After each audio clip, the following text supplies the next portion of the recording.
Want to know how to fix bad writing?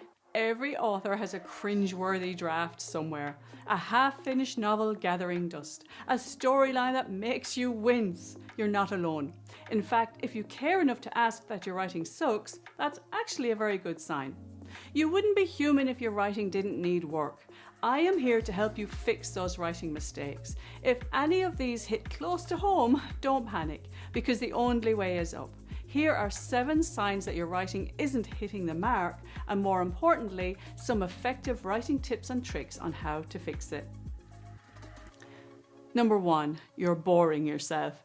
If you are nodding off while reading your own words, then most likely readers will too.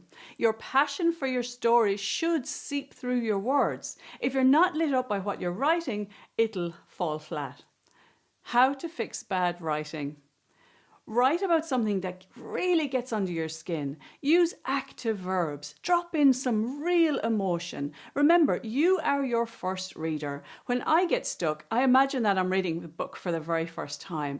What scene would excite me at this point? What would make me gasp out loud? Depending on your genre, a good scene booster could be someone getting naked, a sudden car crash, the introduction of an unexpected character, a surprise windfall, a betrayal, a death in the family. Do you see where I'm going with this? You can always find ways to liven a scene up. And it could be something minor, like a character losing their car keys and just blaming another character, or something more surprising or evocative.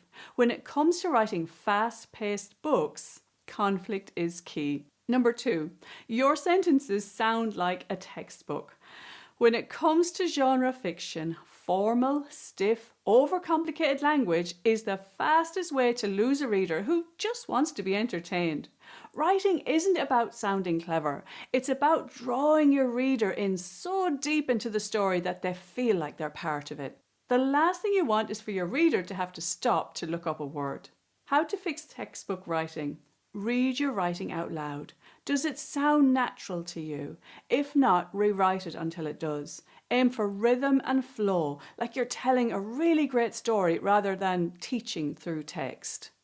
3, nothing happens, aka the dreaded saggy middle. Now this one's especially common when it comes to writing novels. You start strong and you have one fast-paced race to the end, but somewhere in the middle, things slow down. You might not even realise it until you read your story back.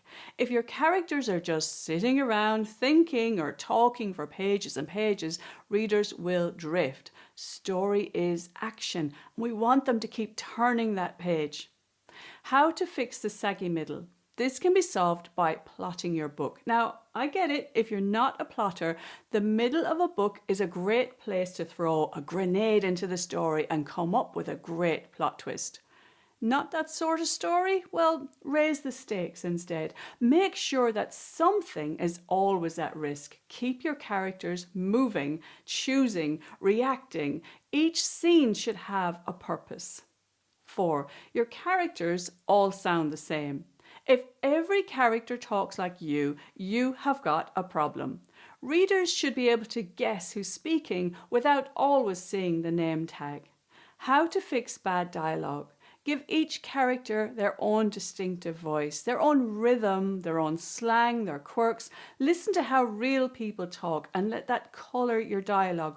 But don't overdo it. There is a balance. And read your favourite books and speak the dialogue aloud. Feel the cadence, the words spoken in the silences. I love teaching dialogue and we cover it extensively in my writing course. Number 5, you're drowning in adverbs and adjectives. She whispered nervously. He smiled happily. You get the idea. Less is more. Over-describing everything really can slow the pace and blunts the punch when it comes in the end, and you really need to use strong words.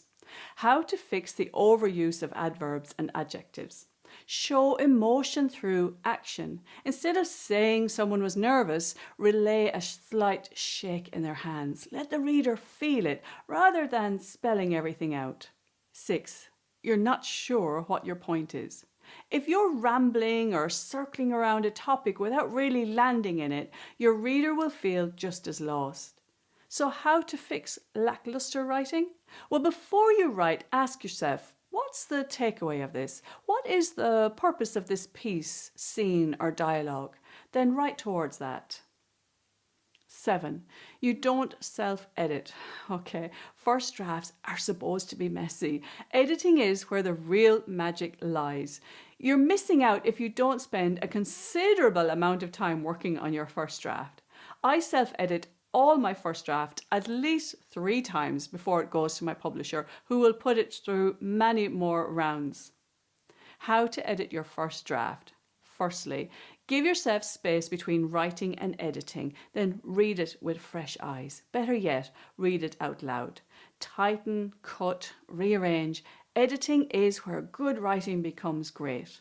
When it comes to editing, it always shocks me the amount of books that are published on Amazon that haven't been edited at all.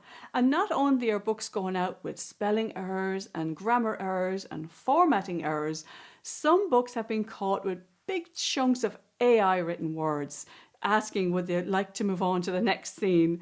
And I think that's heartbreaking to see. I can't believe that anyone would want their work to go out not being edited. And I know some beginner authors might say, I can't afford an editor, but you can join a writing group and you can swap your work over and let someone with fresh eyes have a look. And there's great editing software out there. There really is no excuse not to keep editing your work apart from laziness. But if you're serious about your writing, please edit your work. It's like opening a new shop and having a really crappy frontage that you can't be bothered to paint because you've done so much work already and people will just come in. Well, they won't. You know, if people are put off instantly by what you're selling them, they won't come back. And the key to selling well is to keep producing good, consistent work. Keep putting in the work, and I promise it's worth it. You are not a bad writer, you're human, and your humanity is much needed in the writing world right now. Be a proud work in progress. Stick with it. Keep learning. Every author started exactly where you are now. If you'd like to see more or get more writing tips, please like and subscribe.